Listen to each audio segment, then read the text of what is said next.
Hello and welcome to indietrix. I wanted to take time today to talk to you about a movie I saw recently called Spiral from the Book of Saw.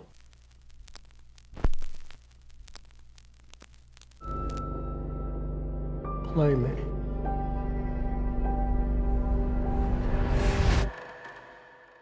Hello, Detective Banks. Do you know where your officers are?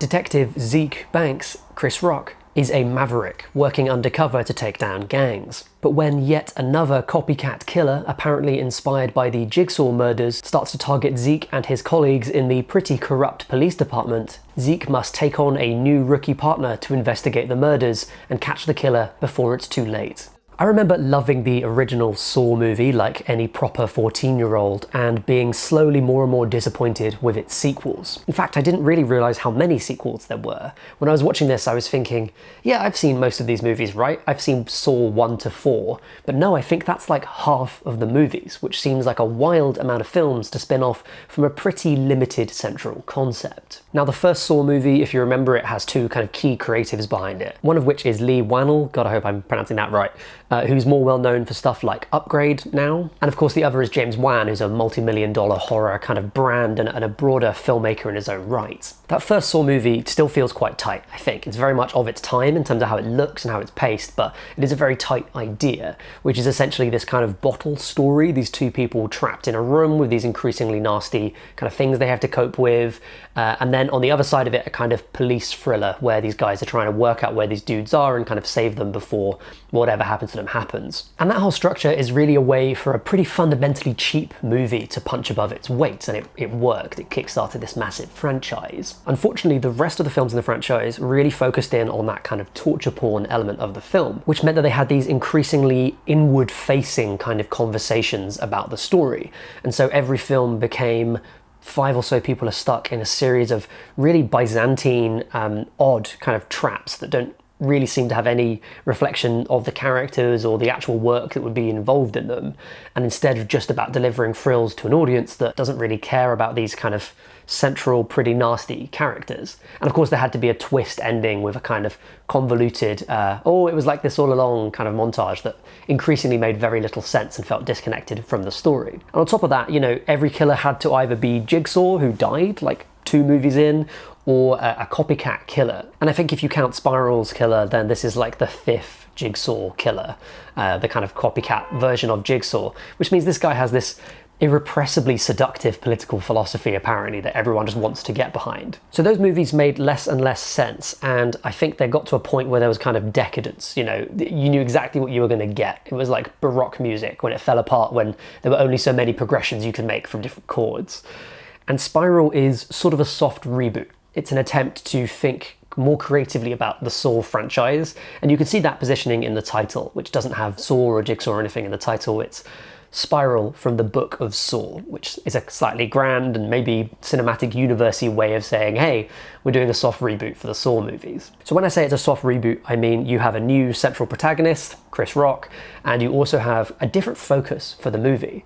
Because what's interesting here is that they've really picked up from that first movie the police procedural elements and gone back to that.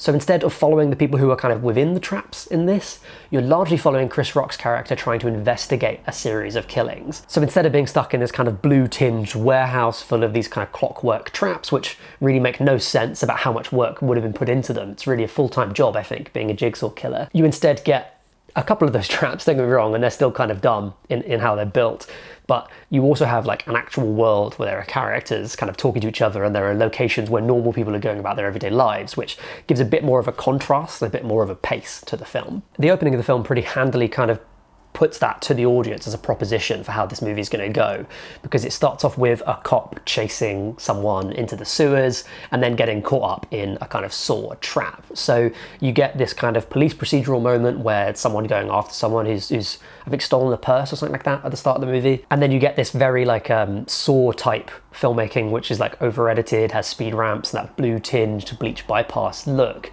in the subway kind of tunnels below. So you get to see a proposition where they're saying, look, it's going to be a police procedural, but it has Saw elements to it, and that's what we're going to do. So it's a new direction for the Saw franchise, but is it any good? elements? Somewhat. Let's just say that the lack of subtlety in Saw's writing is still very much on display here, and it is pretty much the same creative team behind the film. It's just got a different kind of focus to it. So we first meet Chris Rock's character, and he's just doing like a Chris Rock stand-up bit, and this is something that recurs throughout the film, where there's just chunks where Chris Rock will just deliver like a long spiel of kind of comedy bit just in between these kind of death traps. That's really the structure of the movie until they decide it has to be a bit more dramatic about halfway through. And this new police procedural element is actually about as generic as police procedural stuff can get. You know, you'll be watching these scenes kind of amazed at how carefully they've cribbed all of the police language from other movies. There's bits of Training Day, there's bits of Seven, and the first time we see Chris Rock kind of after being undercover, you know, as an actual police officer, he's literally having a shouting match with his chief about how he's a maverick, how he doesn't want a partner, how she's partnered him up with a rookie, and she's saying stuff like, as you know, because your dad was the chief of the department for years, and you have to put all this trauma behind you, this very basic expository chat. It really is as generic as it comes, even though it is kind of a new flavour for the Saw franchise. So Rock settles into this kind of groove of there being a murder, them finding the body, and then following some clues, along with his partner, who's played by Max Mignella. And you also get a kind of blink and you miss it performance from Samuel L. Jackson, who plays Chris Rock's dad in the film. Rock, bless him, is not a great dramatic actor, I think, and in this film he's certainly not doing his best. There's a lot of overacting, whether that's the kind of I'm grizzled stuff, or whether that's the like deep emotional stuff that happens in the film. And of course it doesn't help that he's playing quite a generic character. You know, we get very little idea about what he's like, apart from all the stuff that you normally have in a cop thing anyway. The closest thing he gets to proper characterization, weirdly, is something that I see in a lot of police procedurals, which is that for some reason he drives like a custom muscle car. All the other cops are in squad cars, and he's like, I've got my custom muscle car. And his dad also has a custom like cherry red muscle car, which is just like, I don't know, it's trying to set your character up as cool without doing any work around it. You're just like, he's got a cool car. As for the kind of typical Saw elements, there's the normal overblown traps, the overcomplicated, semi-related to what the person did wrong but not really traps. And there's also a new puppet, the kind who delivers the ultimatums and the little creepy video messages. I'm always struck in these movies about how much work goes into being a serial killer like Jigsaw. They're making really high-level bespoke mechanical stuff, and they must own like a lot of warehouses, because there's 3 or 4 different warehouses where people get kind of put into a death trap or something like that. And I just don't believe that you could squat on a property like that and still build something of that level in it. And are they making these puppets, or are they like artist commissions? If I was investigating the Jigsaw murders, my first lead would be going into like the bespoke puppetry artisan district of this city where Saw takes place, which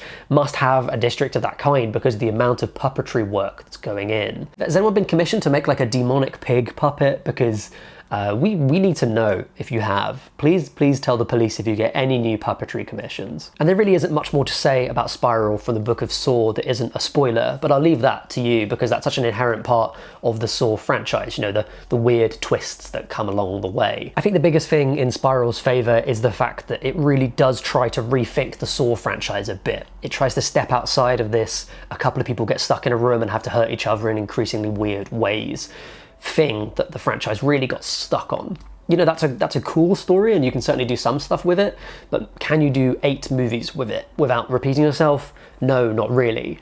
It's what happens when a franchise becomes inward looking, you know, it starts to eat itself. Just ask Star Wars. In Spiral, they've done a good attempt to kind of refocus the film into something that has a couple more ideas, some outside influence coming in. It's not fully successful because the films that they are drawing from, they are really drawing from, they're being very derivative with, but it's at least a start. And it says a lot that this movie is only 90 minutes long and it did entertain me for that runtime, albeit, you know, it didn't really draw me in.